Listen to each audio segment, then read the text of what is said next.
नमस्कार दोस्तों, स्वागत है आप सभी का एक बार फिर से हमारे यूट्यूब चैनल पे। मेरा नाम है सुमित मुरारी।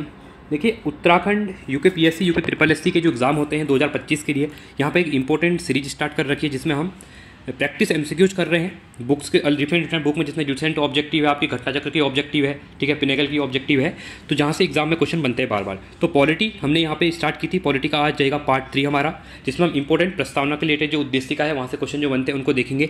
और वीडियो को आप लोग एंजॉय करिए। अगर वीडियो अच्छी लगी तो वीडियो को लाइक करना, चैनल को सब्सक्राइब करना। साथ में इसके रिलेटेड जो प्लेलिस्ट है वो बन चुकी है, आप प्लेलिस्ट में जाकर भी इन वीडियोज़ को देख सकते हैं। तो चलो वीडियो को स्टार्ट करते हैं। आज है हमारा थर्ड चैप्टर, संविधान की प्रस्तावना। ठीक है, इंपॉर्टेंट है ये भी। प्रस्तावना से क्वेश्चन देखने को मिलते हैं हमेशा, आपने देखे होंगे एग्जाम में। पहला क्वेश्चन है यहाँ पे, देखिए पहला क्वेश्चन है, भारतीय संविधान के किस भाग को उसकी आत्मा की व्याख्या, ठीक है, संज्ञा दी गई है, प्रदान की गई है? प्रस्तावना, मौलिक अधिकार, राज्य के नीति तत्व या फिर संविधान के अनुच्छेद। तो देखिए यहाँ पे जो प्रस्तावना है, ठीक है, तो इसको भारतीय संविधान की क्या कहा है, आत्मा कहा गया है। तो इंपॉर्टेंट क्वेश्चन है आपका। सेकंड क्वेश्चन है, संविधान निर्माताओं ने किस पर विशेष ध्यान दिया था? देखिए, जो संविधान निर्माता थे हमारे, ठीक है, उनके द्वारा सबसे ज़्यादा ध्यान दिया गया वो प्रस्तावना दिया गया। अगर आप प्रस्तावना को ध्यान से पढ़ते हैं तो प्रस्तावना में जो चीज़ें लिखी हुई हैं वही पूरा आपके जो आर्टिकल, अलग अलग आर्टिकल, पूरा संविधान उसी के ऊपर बेस्ड है। ठीक है, तो ऑप्शन नंबर यहाँ पे ए राइट हो जाएगा। ठीक है, चलिए तीसरा क्वेश्चन है, भारत में जनप्रिय संप्रभुता है क्योंकि भारत के संविधान की प्रस्तावना शुरू होती है इन शब्दों से। तो आपने अगर भारत के संविधान की जो प्रस्तावना पढ़ी होगी, आपने एनसीईआरटी में जब 5th 6th 7th क्लास में पढ़ते होंगे तो आपने देखा होगा फर्स्ट पेज पे, कवर पेज पे या तो जनगण मन लिखा होता था, यहाँ पर प्रस्तावना दी होती है। ठीक है, अभी भी एनसीईआरटी की आप बुक देखते हैं तो वहाँ पर लिखा होता है कि हम भारत के लोग, ठीक है, तो वहाँ पर क्या लिखा हुआ है, इंपॉर्टेंट है। ठीक है, तो क्या लिखा हुआ है, with the people of India, मतलब हम भारत के लोग। तो ऑप्शन नंबर डी लिखा हुआ है, इंपॉर्टेंट है। चलिए आगे बढ़ते हैं। चौथा क्वेश्चन है यहाँ पे, भारत को गणतंत्र क्यों कहा जाता है? देखिए, अब गणतंत्र की अगर बात करेगा, ठीक है, इसकी विधानमंडलों की अधिकतम संख्या जनता द्वारा प्रत्यक्ष चुनी जाती है, क्या इस वजह से कहते हैं? नहीं। यह राज्यों का एक संघ है, नहीं, राज्यों का संघ तो है, बट यहाँ पे क्या करते हैं, गणतंत्र उसकी वजह से नहीं कहते हैं। ठीक है, भारतीय नागरिक मूलतः अधिकारों का उपयोग करती है, नहीं, ऐसा कुछ नहीं है। यहाँ राज्य का प्रमुख निर्धारित अवधि के लिए निर्वाचित होता है। निर्वाचित जो हम चीज़ें करते हैं इसलिए ये गणतंत्र है। अगर हम निर्वाचित यहाँ पे नहीं करते, अगर जो हमारा जो देख सकते हैं ब्रिटेन है, ब्रिटेन क्या गणतंत्र नहीं है, क्योंकि वहाँ पे अभी भी राजा का शासन है। वहाँ पे इलेक्शन होते हैं प्रधानमंत्री, नो डाउट, और वहाँ का सर्वोच्च अभी भी कौन होता है, वहाँ पे राजा होता है। ठीक है, तो भारत में ऐसा राजा वगैरह नहीं है, क्योंकि यहाँ पे जो सबसे बड़ा अगर देश का नागरिक की बात करेंगे तो वो कौन है, प्रेसिडेंट होता है। और प्रेसिडेंट को भी क्या करते हैं, यहाँ पे निर्वाचित करते हैं। ठीक है, तो ये हो गया ऑप्शन नंबर डी, यहाँ राज्य का प्रमुख निर्धारित अवधि के लिए निर्वाचित होता है। राज्य शब्द जो यहाँ पे यूज होता है वो किसके लिए होता है, ये देश के लिए होता है। ठीक है, तो देश के लिए होता है राज्य शब्द यहाँ पे। ये राज्य वो नहीं है जो हमारे 28 राज्य, ठीक है, वो राज्य नहीं है। ये राज्य जो यूज होता है ये देश के लिए होता है। ठीक है, पांचवा है, भारत एक है, धर्मनिरपेक्ष राष्ट्र है, हिंदू राष्ट्र है, हिंदू मुस्लिम राष्ट्र है, या फिर इनमें से कोई नहीं। तो भारत क्या है, भारत एक धर्मनिरपेक्ष राष्ट्र है। ये भी प्रस्तावना हमारे मतलब है। ठीक है, सेक्युलर की बात जहाँ पे कही हुई है। छठा है, धर्मनिरपेक्षता का अर्थ क्या होता है? ठीक है, धर्मनिरपेक्षता क्या होती है, राज्य सरकार सभी धर्म के खिलाफ, नहीं, ऐसा कुछ नहीं है। राज्य सरकार द्वारा एक धर्म को स्वीकार करना, नहीं। देखिए, धर्मनिरपेक्षता क्या होगी, जहाँ पे क्या होगा, राज्य सरकार द्वारा किसी भी धर्म को स्वीकार नहीं करना। यहाँ पे सभी धर्म क्या है, सेम है। यहाँ पे किसी एक को यहाँ पे नहीं चुना गया है। ठीक है, सभी धर्म समान है, तो धर्मनिरपेक्षता इसी को कहते हैं। ऑप्शन नंबर सी हो जाएगा। सातवां है, भारत एक धर्मनिरपेक्ष राज्य है। इसका मतलब है कि भारतीय राज्य, यहाँ पे क्या हो जाएगा, तो भारत किसी भी क्या करता है, धर्म का समर्थन नहीं करता है। क्या करता है, किसी भी निश्चित धर्म का समर्थन नहीं करता है। यहाँ पे सभी धर्मों को समान माना जाता है और सभी का यहाँ पे क्या किया जाता है, वह समर्थन किया जाता है। ठीक है, किसी एक को नहीं चुना जाता है। आठवां है, गणतंत्र होता है। अब जो गणतंत्र होता है वो क्या होता है, तो यहाँ पे देखिए, राज्य जहाँ पर अध्यक्ष वंशागत रूप से ना हो। देखिए, अभी भी आपने देखा, मैंने एग्जांपल दिया आपको ब्रिटेन का, तो वहाँ पे क्या अभी भी वंशागत चलता है। देखिए, एलिजाबेथ वगैरह जो है, प्रिंस चार्ल्स वहाँ पे भी होते हैं वहाँ पे। ठीक है, तो भारत में ऐसा नहीं है, यहाँ पे प्रेसिडेंट वगैरह चुने जाएंगे सब। ठीक है, तो ऑप्शन नंबर डी हो जाएगा। 9वां क्वेश्चन है, निम्नलिखित में से वे दो शब्द कौन से हैं जिनका समावेशन 42वें संविधान की उद्देश्यता में किया गया? देखिए, 42वां संविधान संशोधन होता है, कब होता है? देखिए, अगर आपको याद नहीं होता है 78 या 76, तो 4 और 2 को आप जोड़ेंगे तो 6 आता है। मतलब 1976 में आपका क्या होता है, 42वां संशोधन होता है। और 44वां कब होता है, वो होता है 1978 में। 4 को जोड़ेंगे तो 8 आएगा, और 6 और 4 और 2 को जोड़ेंगे तो 6 आएगा। तो ऐसे आप याद करेंगे। तो कह रहा है कि निम्नलिखित में से वे शब्द कौन से हैं जिनका समावेशन 42वें संविधान संशोधन द्वारा संविधान की उद्देशिका में किया गया था। कौन कौन शब्द? एक ही बार देखिए, जो हमारा संविधान है, प्रस्तावना है संविधान की, उसमें एक ही बार संशोधन हुआ है, वो यहीं पर हुआ था। ठीक है, तो इसमें कौन शब्द होंगे? तो समाजवादी और धर्मनिरपेक्ष यहाँ पे ऐड किए गए थे। ठीक है, तो ऑप्शन नंबर सी हो जाएगा राइट यहाँ पे। 10वां क्वेश्चन है, देखिए मैं चीज़ों को थोड़ा एक्सप्लेन भी कर रहा हूँ क्योंकि आपको चीज़ें समझ में आनी चाहिए। अगर मैं डायरेक्टली यहाँ पे क्वेश्चन में टिक करूँ तो वो एक क्या होता है कि एक प्रैक्टिस तो होती है बट एक रटना टाइप हो जाता है। बट यहाँ पे चीज़ों को मैं थोड़ा एक्सप्लेन भी करूँगा जिससे आपके टॉपिक भी धीरे धीरे क्लियर होते जाए। ठीक है, क्योंकि टॉपिक क्लियर होना बहुत इंपॉर्टेंट है क्योंकि क्वेश्चन कुछ भी बन सकता है। ठीक है, 10वां क्वेश्चन है, भारतीय संविधान की प्रस्तावना में भारत को किस रूप में घोषित किया गया है? ठीक है, ये मोस्ट इंपॉर्टेंट क्वेश्चन है, बहुत बार एग्जाम में पूछा जाता है ये वाला क्वेश्चन। तो देखिए भारत क्या है? एक प्रभुत्व संपन्न, समाजवादी, धर्मनिरपेक्ष, प्रजातांत्रिक गणराज्य है। ठीक है, ये इंपॉर्टेंट है और ये प्रस्तावना में लिखित है यहाँ पे। तो एक संप्रभुत्व, प्रभु संपन्न, समाजवादी, धर्मनिरपेक्ष, प्रजातांत्रिक क्या है? गणराज्य है भारत। 11वां क्वेश्चन है, भारत के गणतंत्र है, इसका अर्थ क्या है? तो भारत एक गणतंत्र, इसका मतलब है भारत में वंशागत शासन नहीं है। ऑप्शन नंबर सी हो जाएगा। 12वां क्वेश्चन है, निम्नलिखित में से कौन सा शब्द भारत के संविधान की उद्देशिका में नहीं है? ध्यान देना, और आपको जो उद्देशिका है वो पढ़नी चाहिए। समाजवादी, ठीक है, तो यहाँ पर समाजवादी के बारे में लिखा हुआ है। पंथ निरपेक्ष, ठीक है, तो ये भी लिखा हुआ है। प्रभुत्व संपन्न, ये भी लिखा हुआ है, पर लोक कल्याण की यहाँ पे बात नहीं की हुई है। तो ऑप्शन नंबर डी हो जाएगा। यही पूछा गया था कौन सा नहीं है करके। ठीक है, 13वां है, कल्याणकारी राज्य का उद्देश्य क्या होता है? ठीक है, क्वेश्चन पूछेगा कल्याणकारी राज्य क्या होता है। ये क्वेश्चन इंटरव्यू में बहुत इंपॉर्टेंट हो जाते हैं। जो इंटरव्यू होते हैं उनमें क्वेश्चन पूछ ले जाते हैं। ठीक है, तो कल्याणकारी राज्य का मतलब होता है कि कमजोर वर्गों के कल्याण का प्रबंध करना। तो कल्याणकारी राज्य कब बनेगा? जब हम कमजोर लोगों की क्या करेंगे? हेल्प करेंगे, उनके लिए पॉलिसी लेके आएंगे, उनके लिए हम अलग अलग रूल बनाएंगे, मतलब उनके लिए अलग से आप देखते हैं जो स्कीम चलती हैं। ठीक है, तो ये इसीलिए क्या है? कल्याणकारी राज्य का उद्देश्य है। ठीक है, ऑप्शन नंबर बी हो जाएगा। 14वां क्वेश्चन है, भारत को एक गणराज्य मुख्य रूप से माना जाता है क्योंकि? क्यों माना जाता है भारत को? क्योंकि यहाँ पे क्या है? यहाँ पे हम राज्य का अध्यक्ष होता है, उसका चुनाव होता है, इसलिए हम क्या करते हैं? इसको गणराज्य मुख्य रूप से इसको माना जाता है। ऑप्शन नंबर ए हो जाएगा। 15वां क्वेश्चन है, भारतीय संविधान की प्रस्तावना के सिलसिले में निम्नलिखित में से कौन सा क्रम सही है? ठीक है, ये इंपॉर्टेंट क्वेश्चन है, ये क्वेश्चन थोड़ा कंफ्यूज करता है, इसको एक बार आप अच्छे से पढ़ेंगे। ठीक है, देखिए पहला बोला गया है कि सार्वभौम, सत्ता संपन्न, समाजवादी दूसरे पे, धर्मनिरपेक्ष और जनवादी गणतंत्र। ठीक है, तो ऑप्शन नंबर डी यहाँ पे राइट होगा। तो इसको एक बार फिर से देखिए, सार्वभौम, सत्ता संपन्न, समाजवादी, धर्मनिरपेक्ष है, जनवादी गणतंत्र। ठीक है, जनवादी गणतंत्र की यहाँ पे बात होती है। चलिए आगे देखेंगे। 16वां क्वेश्चन है, संविधान की प्रस्तावना में प्रयुक्त शब्द सेक्युलर का अर्थ क्या होता है? ठीक है, सेक्युलर का मतलब क्या होता है? सभी नागरिकों को धर्म में उपासना की स्वतंत्रता। तो इसका राइट ऑप्शन क्या हो जाएगा? ये हो जाएगा ऑप्शन नंबर ए। सेक्युलर का मतलब होता है कि सभी नागरिकों को धर्म में उपासना की स्वतंत्रता। कोई भी इंसान किसी धर्म को मान सकता है, किसी की भी उपासना यहाँ पे कर सकता है। ठीक है, चलिए 17वां है, शब्द धर्मनिरपेक्ष भारत के संविधान की प्रस्तावना में जोड़ा गया, इसलिए इसके विषय में निम्नलिखित में से कौन सा सही है? देखिए मैंने कहा जो धर्मनिरपेक्ष शब्द है ये पहले संविधान में नहीं था, इसको 1976 में 42वें संविधान संशोधन के तरीके से इसको जोड़ा गया था। ठीक है, तो इस पहला है पे यह वर्ष 96 में जोड़ा गया, हाँ सही है पहला। दूसरा कह रहा है कि 44वें संविधान संशोधन द्वारा जोड़ा गया, नहीं ये 42वें संविधान संशोधन जोड़ा गया, तो ये वाला गलत हो जाएगा। तीसरा कह रहा है यह 42वें संविधान संशोधन जोड़ा गया, हाँ ऑप्शन नंबर ये भी सही है। ठीक है, इसके बाद कह रहा है यह मूल प्रस्तावना में था, नहीं ये मूल प्रस्तावना में था, नहीं था मूल प्रस्तावना में होता तो इसको ऐड क्यों करते? ये 1947 से ही होता, इसलिए ये गलत हो जाएगा क्योंकि ये यहाँ पे जोड़ा गया है 1976 में। तो 1 और 3 सही है, 1 और 3 हमारा हाँ ऑप्शन नंबर बी यहाँ पे राइट हो जाएगा। ठीक है, और क्वेश्चन की अप्रोच ये होनी चाहिए आपके सॉल्व करने की, और ऐसे क्वेश्चन अभी यूके SSC में खासकर बन रहे हैं। ठीक है, स्टेटमेंट वाले। चलिए 18वां है, भारतीय संविधान की प्रस्तावना में लिखित हम भारत के लोग we the people of India से क्या अर्थ निकलता है? ठीक है, ये भी इंपॉर्टेंट क्वेश्चन है। देखिए इसका मतलब होता है कि संविधान का निर्माण भारत की जनता द्वारा हुआ है। संविधान क्वेश्चन पूछता है कि भारत का जो संविधान का निर्माण हुआ है किसके द्वारा हुआ है? ये भारत की जनता के द्वारा हुआ है। ठीक है, इसलिए कहते हैं कि we the people of India, हम भारत के लोग। ठीक है, the people of India, option number B हो जाएगा। चलिए 19वां क्वेश्चन है, समाजवाद का अर्थ क्या होता है? समाजवाद का अर्थ क्या होता है? सामाजिक नियंत्रण, राष्ट्रीयकरण, सामाजिक न्याय या फिर सामाजिक स्पर्धा। ठीक है, इसका राइट ऑप्शन हो जाएगा समाजवाद का शब्द होता है सामाजिक न्याय के बारे में, ऑप्शन नंबर सी हो जाएगा। चलिए अगला है 21वां क्वेश्चन है, भारतीय संविधान की आत्मा किसे कहा गया है? तो भारतीय संविधान की अगर आत्मा कहेगा तो ये कहा गया है प्रस्तावना को। तो ऑप्शन नंबर ए राइट हो जाएगा।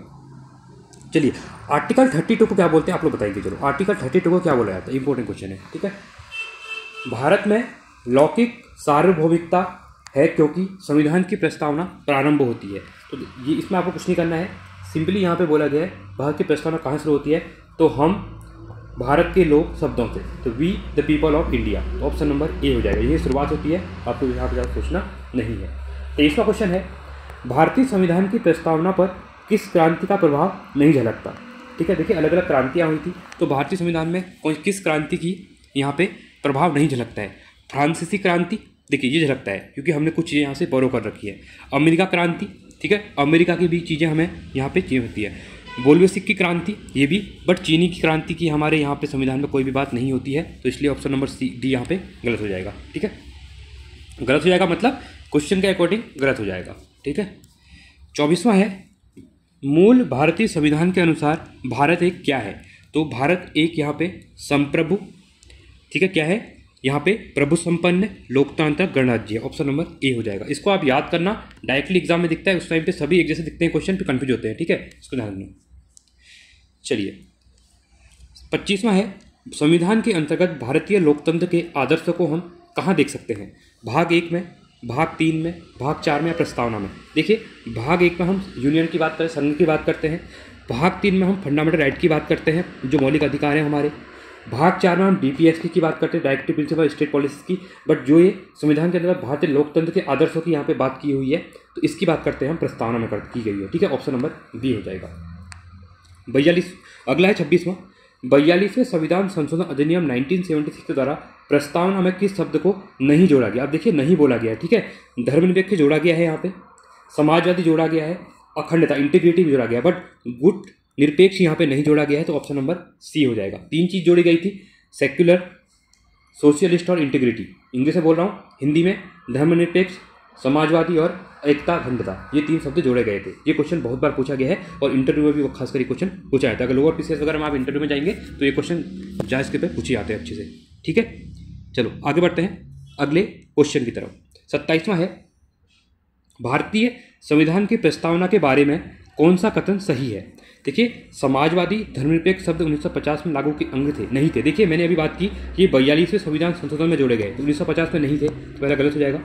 उक्त शब्द 1976 संशोधन द्वारा जोड़े गए थे, ये आपका क्या हो जाएगा? सही हो जाएगा, क्योंकि अभी हमने बात की 1976 में 42वां संविधान संशोधन होता है, वहाँ पे जोड़े गए थे। ठीक है, अब ज़्यादा एक्सप्लेन नहीं करूँगा क्योंकि बार बार क्वेश्चन आ रहा है, तो हम सीधे यहाँ पे टिक करेंगे, तो ऑप्शन नंबर बी यहाँ पे राइट हो जाएगा। ठीक है, चलिए आगे बढ़ते हैं। 28वां क्वेश्चन है, तो आई होप आपको वीडियो पसंद आ रही होगी। ठीक है, अगर वीडियो पसंद आ रही तो आप लोग वीडियो को लाइक करें। आप लोग वीडियो को लाइक नहीं करते हैं, चैनल को सब्सक्राइब करें, साथ में वीडियो कमेंट करें। अगर देखिए, आप अगर वीडियो को लाइक और कमेंट नहीं करेंगे तो मुझे समझ पता नहीं चलेगा कि आपको वीडियो पसंद आ नहीं आ रही है, तो फिर मुझे कभी लगता है कि मैं कंटिन्यू नहीं करूँ। अगर आप लोग इतना बताएंगे, कमेंट करेंगे, वीडियो अच्छी लग रही है और वीडियो को लाइक करेंगे, तो फिर मैं आगे इस चीज़ से कंटिन्यू करूँगा, क्योंकि आपके लिए काफ़ी हेल्पफुल ये रहने वाली है। ठीक है, ऐसे में ज्योग्राफी, पॉलिटी, इकोनॉमी के सारे ऐसे क्वेश्चन कराऊंगा जिससे कि आपकी अच्छी खासी प्रैक्टिस हो जाएगी और यहीं से आपको एग्जाम में क्वेश्चन मिलेंगे। अगर एक चैप्टर के में 50 क्वेश्चन भी हम डेली कर रहे हैं, तो देख सकते हैं कि यहाँ से एक ही क्वेश्चन आने वाला है, तो इन्हीं 50 में से एक क्वेश्चन आएगा। बट आपका क्या हो जाएगा, वहाँ पे डायरेक्टली आपको टाइम वेस्ट नहीं करना पड़ेगा और सीधे आपको आता होगा, तो वहाँ पे टिक करेंगे आप लोग। ठीक है, चलिए आगे बढ़ेंगे।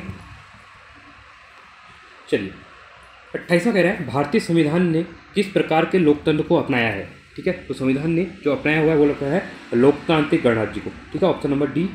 29वां है, भारतीय संविधान की संविधान की प्रस्तावना में वर्णित लोकतंत्र को किस रूप में स्वीकारा गया है? राजनीतिक राजतंत्र, आर्थिक लोकतंत्र, सामाजिक राजतंत्र और उपयुक्त सभी। तो इसका जो राइट ऑप्शन है तो ये है ऑप्शन नंबर डी। आर्थिक लोकतंत्र भी है, राजनीतिक राजतंत्र भी है और सामाजिक राजतंत्र भी है। 30वां क्वेश्चन है, भारतीय संविधान की प्रस्तावना के अनुसार भारत के शासन की सर्वोच्च सत्ता किसमें निहित होती है? जनता, मतदाता, राष्ट्रपति या फिर संसद? तो देखिए, संविधान में लिखा ही हुआ है प्रस्तावना में, वी द पीपल, जनता द्वारा। ठीक है, वी द पीपल, तो जनता द्वारा, ऑप्शन नंबर ए हो जाएगा। 31वां क्वेश्चन है, भारत की संप्रभुता, एकता तथा अखंडता को अक्षुण्ण बनाए रखने तथा उसकी रक्षा करने का प्रावधान किया गया है। फिर से देखिए, संप्रभुता, एकता, अखंडता को अक्षुण्ण बनाए रखने तथा उनकी रक्षा करने का प्रावधान कहाँ पे किया गया है, बोला गया है। ठीक है, तो ये प्रस्तावना में लिखा हुआ है। ठीक है, अगला है 32वां, भारतीय संविधान की प्रस्तावना में जिन आदर्शों एवं उद्देश्यों की रूपरेखा दी गई है उनकी आगे व्याख्या की गई है। तो किस रूप में की गई है ये हमको बताना है।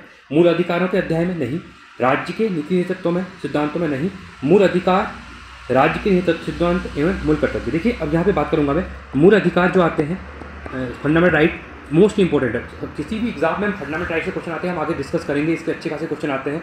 फंडामेंटल राइट जो आर्टिकल नंबर 12 से लेके आर्टिकल नंबर 35 तक हमारे लिखे गए हैं उसमें भी बात करता है, ठीक है। पहला वाला जैसे, अब यहाँ पे पहला ऐसे नहीं करेंगे बट आपको समझा रहा हूँ। दूसरी बात डीपीएसपी, हमारा डीपीएसपी जो आता है आर्टिकल 36 से लेके आर्टिकल 51 तक, ये फंडामेंटल राइट भाग 3 में है, डीपीएसपी भाग 4 में है। तो यहाँ पर ही बात की है। इसके बाद अलग से हमने 1976 में फंडामेंटल ड्यूटीज़ को यहाँ पे ऐड किया गया था, जो हमारे फंडामेंटल क्या है, मूल कर्तव्य हैं, ठीक है। ये ऐड किए गए थे 51A में ऐड किए गए थे, तो ये भी आएंगे। तो तीनों की बात करेंगे तो भारतीय संविधान की प्रस्तावना में आदर्शों और उद्देश्यों की रूपरेखा दी गई है, जो कि हमारे मूल अधिकार में भी, डीपीएस में भी और डीपीएसपी में भी और मूल कर्तव्यों में भी, फंडामेंटल ड्यूटीज में भी, सब में ऐड हुई है। तो ये ऑप्शन नंबर आपका सी यहाँ पे राइट हो जाएगा, ठीक है। बस यही आपको करना है, एक ही चीज़ों को देखना है, ध्यान से क्वेश्चन को ध्यान से पढ़ना है और फिर उसके बाद यहाँ पे आंसर को टिक करना है, ठीक है। तो आई होप चीज़ें क्लियर हो रही होंगी आपकी थोड़ी बहुत। चलिए तो अगला है 33वां, संविधान सभा ने प्रस्तुत उद्देश्य प्रस्ताव ने अभिव्यक्ति विचार को भारतीय संविधान के किस भाग में पूर्णतः शामिल किया गया था। देखिए आप किस बात कर रहे हैं, अभिव्यक्ति विचार की बात कर रहे हैं, जहाँ पे आप अपने विचारों को क्या करते हैं, अभिव्यक्त कर सकते हैं बिना किसी रोक टोक के। तो ये कहाँ पे है, तो ये प्रस्तावना में यहाँ पे है, ऑप्शन नंबर ए हो जाएगा। भारतीय संविधान की प्रस्तावना में क्या स्पष्ट नहीं होता है, ठीक है। यहाँ पे स्पष्ट क्या नहीं होता है ये बोला गया है। संविधान का स्रोत नहीं, ऐसा कुछ नहीं है। संविधान के ध्येयों का विवरण नहीं, ऐसा भी नहीं है। संविधान को लागू करने की तिथि, हाँ। अब देखिए भारतीय संविधान में प्रस्तावना में क्या स्पष्ट नहीं होता है, संविधान को लागू करने की तिथि, ठीक है। बन के रेडी हुआ है वो लिखा हुआ है, वो 26 नवंबर जब बन के रेडी हुआ है वो वहाँ पे लिखा हुआ है लास्ट में, बट यहाँ पे कब लागू होगा ऐसा कुछ नहीं लिखा हुआ है। बट जो लागू हुआ था वो आपका 26 जनवरी 1950 से यहाँ पे लागू हुआ था, ठीक है। 35वां है, निम्नलिखित में से किन उद्देश्यों को भारतीय संविधान उद्घोषित नहीं करता है, ठीक है। किस चीज़ को यहाँ पे उद्घोषित नहीं करता है ये देखना है। पहला यहाँ पे बोला गया है सामाजिक, आर्थिक और राजनीतिक न्याय, ठीक है, ऐसा नहीं है। विचार, अभिव्यक्ति, विश्वास, धर्म, उपासना, स्वतंत्रता, ये भी है। देखिए एक और तो दोनों है। प्रतिष्ठा और अवसर के समान, ये भी है। पर अंतर्राष्ट्रीय शांति और सुरक्षा की अभिव्यक्ति यहाँ पे नहीं है, ठीक है, ऑप्शन नंबर डी हो जाएगा। 36वां है, भारतीय संविधान की प्रस्तावना में देश का कौन सा नाम उल्लेखित है, भारत और भारतवर्ष, नहीं, ऐसा कुछ नहीं है। देखिए अभी ये क्वेश्चन बन सकता है क्योंकि अभी 5-6 महीने पहले कंट्रोवर्सी में चल रहा था, ठीक है, कि इंग्लिश नाम हमने भारत है और यहाँ हमने इंडिया लिखा हुआ है, दोनों नाम लिखे हुए हैं, भारत भी लिखा हुआ है, इंडिया भी लिखा है, किसी को कुछ प्रॉब्लम इसमें नहीं होनी चाहिए, ठीक है।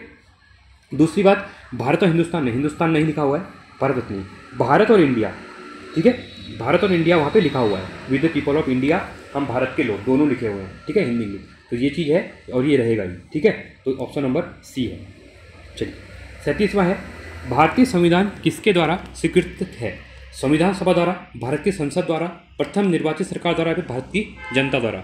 तो भारतीय संविधान किसके द्वारा स्वीकृत किया गया है, तो ये किया गया है भारत की जनता के द्वारा, ऑप्शन नंबर डी। 38वां क्वेश्चन है, भारत की संप्रभुता किसमें निहित है, तो भारत की जो संप्रभुता है वो आपकी भारत की जनता में निहित है, भारत की जनता में, ऑप्शन नंबर डी हो जाएगा। 39वां क्वेश्चन है, भारतीय संविधान को संविधान सभा द्वारा अंगीकृत कब किया गया था, ठीक है। तो संविधान सभा द्वारा जो भारत के संविधान को अंगीकृत किया गया वो किया गया था 26 नवंबर 1949 को, बट लागू हुआ था 26 जनवरी 1950 को, ठीक है, 1950। चलिए 40वां है, भारत का संविधान पूर्ण रूप से तैयार कब हुआ था, तो पूर्ण रूप से भारत का संविधान 26 नवंबर 1949 को यहाँ पे तैयार हो चुका था। भारतीय संविधान कब अंगीकार किया गया, ठीक है, तो भारतीय संविधान 26 नवंबर 1949 को अंगीकार किया गया, ठीक है। ये क्वेश्चन भी बहुत बार पूछा गया एग्जाम में। चलिए आगे बढ़ेंगे 42वें क्वेश्चन की तरफ। 42वां क्वेश्चन कह रहा है, निम्नलिखित में से किस तिथि को भारतीय संविधान लागू किया गया, तो भारतीय संविधान जो लागू किया गया 26 जनवरी 1950 को किया गया। किस वर्ष भारत एक प्रभु संपन्न प्रजातांत्रिक गणराज्य बना, ये इंपॉर्टेंट क्वेश्चन है, ठीक है। तो ये बना था आपका 1950 को। अगला है 44वां, संविधान के उद्देशिका प्रस्तावना का संशोधन कितनी बार किया गया, ये क्वेश्चन मैंने डिस्कस किया था, ये क्वेश्चन पूछा जा रहा है। तो एक ही बार 42वां संविधान संशोधन हुआ था जब 1976 में, तभी एक ही बार, और इसमें 3 शब्द जोड़े गए थे, मैंने आपको बता दिया, सेक्युलर, सोशलिस्ट और इंटीग्रिटी, ये 3 शब्द जोड़े गए थे। ऑप्शन नंबर सी, एक ही बार अभी संशोधन इसमें हुआ है। ठीक है। 45वां क्वेश्चन है, भारत के संविधान की प्रस्तावना में प्रथम संशोधन कब किया गया? तो 1976 में किया गया। ठीक है। अगला क्वेश्चन है, अब यहाँ पे देखिए भारत की प्रस्तावना दी हुई है, इसको एक बार देखेंगे। हम भारत के लोग भारत को एक संपूर्ण प्रभुत्व संपन्न समाजवादी पंथनिरपेक्ष लोकतांत्रिक गणराज्य बनाने के लिए तथा उनके समस्त नागरिकों को सामाजिक, आर्थिक और राजनीतिक न्याय, विचार, अभिव्यक्ति, विश्वास, धर्म और उपासना की स्वतंत्रता, प्रतिष्ठा और अवसर की समानता प्राप्त कराने के लिए तथा उन सब में व्यक्ति की गरिमा, राष्ट्र की एकता और अखंडता सुनिश्चित करने वाली बंधुता बढ़ाने के लिए दृढ़ संकल्प होकर अपनी इस संविधान सभा में आज जो डेट थी एतद द्वारा एक संविधान को अंकगृहित, अधिनियमित और आत्मनिर्मित करते हैं। यहाँ पे आपको बताना है कि कौन सी डेट लिखी हुई है यहाँ पे।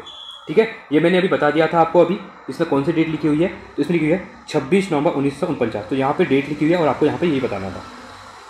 ठीक है। और कभी कभी इसमें से ऐसे करके आपको यहाँ पे धर्म, उपासना, विश्वास, ये अभिव्यक्ति इस टाइप को भी बोल देगा, इसमें क्या आएगा। तो थोड़ा बहुत एक बार इसको देखें ना, क्योंकि अभी जिस टाइप से एग्जाम का जो लेवल आ रहा है तो आगे कहीं ना कहीं ऐसे क्वेश्चन बन भी सकते हैं। तो ये IAS 1997 में पूछा गया था, तो आगे जो SSC वगैरह होते हैं या स्टेट PCS होते हैं या UP SSC वगैरह, ये क्वेश्चन आगे पूछ सकते हैं ऐसे क्वेश्चन को। ठीक है। और पूछा भी जाए इससे पहले डेली वगैरह में।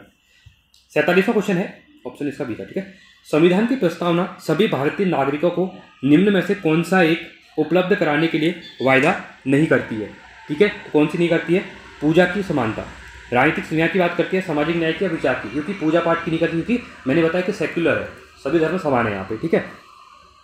अगला है 48वां क्वेश्चन, 26 नवंबर 1949 को अंगीकृत भारतीय संविधान के प्रस्तावना में शब्द सम्मिलित नहीं थे। समाजवादी, पंथनिरपेक्ष, अखंडता, ये 3 शब्द यहाँ पे नहीं थे, मैंने आपको ये बता दिया है। ठीक है। ये बाद में ऐड हुए हैं, तो 1, 2, 3 ऑप्शन नंबर ए यहाँ पे राइट हो जाएगा। ये कब ऐड हुए थे? 1976 में ऐड हुए थे। ठीक है। 49वां है, संविधान की उद्देशिका के संबंध में निम्न स्थानों पर विचार करिए और दिए गए कूट की सहायता से बताइए कि इनमें से कौन सा सही है। एक पहला बोला गया है, देखिए पहला है, पंडित नेहरू द्वारा प्रस्तुत ऑब्जेक्टिव प्रस्ताव अंतोदयिता उद्देश्य बना था। तो ये अपना क्या है? पहला, ये आपका यहाँ पे क्या हो जाएगा? सही हो जाएगा। ठीक है। अगला है, इसकी प्रकृति न्याय योग्य नहीं है। हाँ, ये भी आपका सही है। इसका संशोधन नहीं किया जा सकता है, नहीं करता, संशोधन कर सकते हैं। ठीक है। संविधान के विशिष्ट प्रावधानों को यह रद्द नहीं कर सकता है। हाँ, ये भी सही है। 1, 2 और 4, 1, 2 और 4 ऑप्शन नंबर बी यहाँ पे राइट हो जाएगा। ठीक है। अगला देखते हैं, 50वां क्वेश्चन है, भारतीय संविधान की उद्देशिका में परिवर्तन किस संशोधन अधिनियम के किए गए थे? ये किए गए थे 42वां संविधान 1976, ऑप्शन नंबर सी हो जाएगा। अगला है 50वां क्वेश्चन, 51वां क्वेश्चन, प्रस्तावना का वह प्रावधान जो सभी वयस्क नागरिकों को मतदान का अधिकार प्रदान करता है वो आपका क्या कहलाता है? ये कहता है प्रजातंत्र, ऑप्शन नंबर बी हो जाएगा। ठीक है। अगला क्वेश्चन है 52वां क्वेश्चन, भारत के संविधान की प्रस्तावना में समाजवादी, धर्मनिरपेक्ष शब्दों को किस संशोधन से जोड़ा गया था? ये जो है 42वां, ऑप्शन नंबर बी हो जाएगा। ऑलरेडी डिस्कस हुए हम ऑलरेडी। 53वां क्वेश्चन है, भारतीय संविधान लागू हुआ था। तो भारतीय संविधान कब लागू हुआ था? 26 जनवरी 1950 को। 52वें संविधान संशोधन द्वारा प्रस्तावना में निम्नलिखित में से कौन सा शब्द जोड़ा गया था? ये जोड़ा गया था आपका समाजवाद। कौन सा? समाजवाद। 3 जोड़ा गया था, इसमें से ऑप्शन नंबर सी हो जाएगा, समाजवाद। ठीक है। 55वां क्वेश्चन है, भारतीय संविधान के किस भाग में स्पष्ट रूप से घोषणा की है कि भारत एक धर्मनिरपेक्ष राज्य है? तो ये बोला गया आपका संविधान की प्रस्तावना में, ऑप्शन नंबर डी हो जाएगा। 56वां क्वेश्चन है, संविधान की प्रस्तावना में भारत को कहा गया है? तो भारत को कहा गया है, इंपॉर्टेंट क्वेश्चन है ये भी। ठीक है। लिखा गया है सर्वसत्ताधारी, समाजवादी, धर्मनिरपेक्ष, लोकतांत्रिक गणराज्य, ऑप्शन नंबर डी। और आज का लास्ट क्वेश्चन है हमारा 57वां क्वेश्चन, भारतीय संविधान का प्राधिकार स्रोत कौन सा है? तो भारत है, तो कौन सा हो जाएगा? ये हो जाएगा आपका ऑप्शन नंबर बी, भारत के लोग, भारत की जनता। ठीक है। तो आई होप आपको वीडियो पसंद आई। वीडियो पसंद आई वीडियो को लाइक कीजिए, चैनल को सब्सक्राइब कीजिए और दोस्तों में वीडियो को शेयर कीजिए। साथ में इसके लिए प्लेलिस्ट बनी हुई है, आप प्लेलिस्ट में अपनी वीडियो को देख सकते हैं। बाकी उत्तराखंड की जो ऑब्जेक्टिव बुक आती है परीक्षा वाली की, वो कंप्लीट करा दी गई है, आप उसको भी जाकर वीडियो में देख सकते हैं, जो ऑब्जेक्टिव वाली। ठीक है। दोनों करवाई हुई है, नया संस्करण जो परीक्षा वाली का है बुक्स वो भी करवाई हुई है, और साथ में जो ऑब्जेक्टिव वाली बुक है उसके भी 50 वीडियो में 40,000 प्लस क्वेश्चन वहाँ पे करवाए हुए हैं, आप जहाँ के प्रैक्टिस इनको कर सकते हैं। ठीक है। तो आज के लिए इतना ही। Thanks for watching. जय हिंद, वंदे मातरम।